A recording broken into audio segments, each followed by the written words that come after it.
কি ব্যাপার? মশা ধরতেছে কে?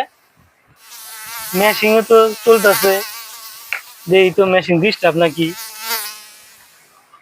না, মেশিন তো ভালো। দেখি তেল আছে নাকি আগে? তেল নাই তো। তার নিগেই তো মশাই আইছে, বুঝতে পারতাছি না। এখন কি হবো? দোকানও তো বন্ধ, দোকানদার ষষ্ঠী দিয়েছে 3 দিনের নিগে। তাহলে কি উপায়? উপায় তো আমি বাইর করবি, তেল আমার নাকি পারবো? আইডিয়া দাঁড়াও, আমি পাইছি, তুমি খালি দেখো আমি কি করি। আমি যেন দেখলাম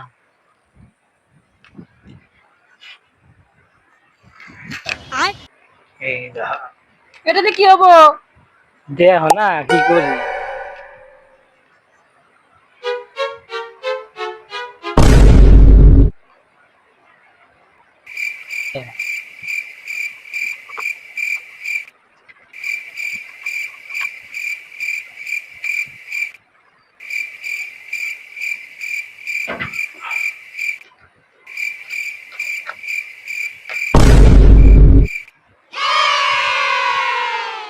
मतलब वो घुमाओ अलग ही घुमा, लेवल का बंदा था।